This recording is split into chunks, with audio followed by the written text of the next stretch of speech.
Hi there, it's Steph. Thanks for popping by. So today's card will be a bit different. I've completely skipped the whole coloring part because I think if you've seen my video, you know how I color. And I focus on the design part. And I basically had all my little bits and they were all colored. And I was thinking, what am I going to do with it? Do I just create a normal scene? And then the ladder popped to my eyes and it reminded me that game I think we called it Jeu de Loi, and I can't remember. I think it's Snake and Ladders or something like that in English, and it made me think of that. And I decided to do some sort of board with little squares. So I did cut it all my squares from cardstock, colored cardstock, and I did actually consider coloring them with Copics so that all the colors would match, but I thought it would be a lot of hassle, and I thought it would be nice to actually put different colors and different patterns and, make that card as busy as possible. It's a bit different from what I normally like to go for, but I'm trying to do things slightly outside my comfort zone, and I thought that was about right. So I placed all my little squares as if it was a board game. And I did that on some Nina Solar White, and you will see it slightly comes out of the paper. I've actually done that card 3 times, and I've learned a few things along the way, one of which is start at the bottom of the card. So the fact of placing my painter's tape at the bottom was not the best idea, so if you do decide something like that, start at the bottom of the card and put your tape at the top. Then I went around with my little path. So obviously I did try to kind of lay out before I did the filming because I wanted to see how it would work out. I apologize for my hair in a way. I kind of had to come a bit forward to see where I was gluing things. And what I've done is I've added quite a lot of thumb tape behind things in order to kind of create a bit of depth. It's not much because it's quite a busy card to the eye, I think.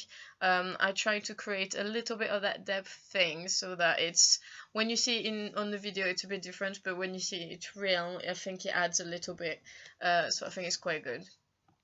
And I've did a mix of dry glue and mild multimedium for all the very, very fine details, like where the glue can't really work its way.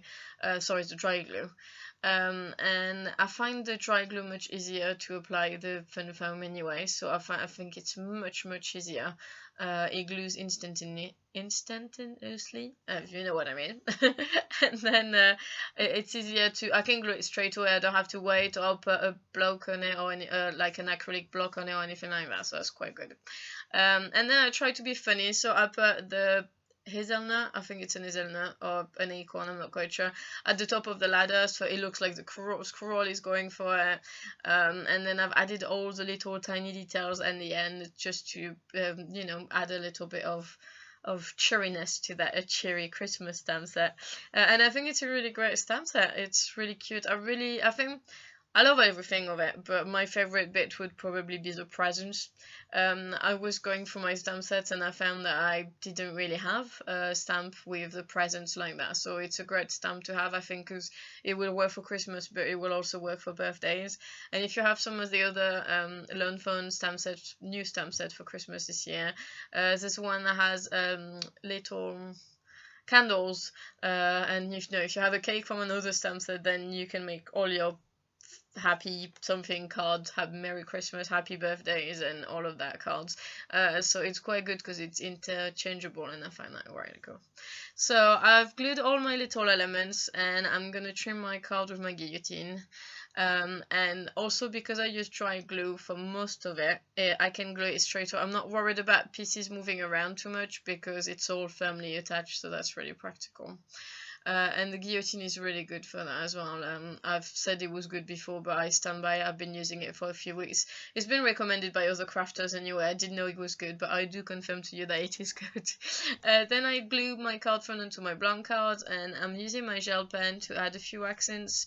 I find that this gel pen and the glaze pen I will use just after, just for me, adds so much. It's just little, I don't know, it's that little extra that makes it look like you spend a bit more time on it, but to the eye, when I see my card without it and with it, between the jelly pen, the glaze pen, and the glossy accent, because obviously I have to put glossy accent.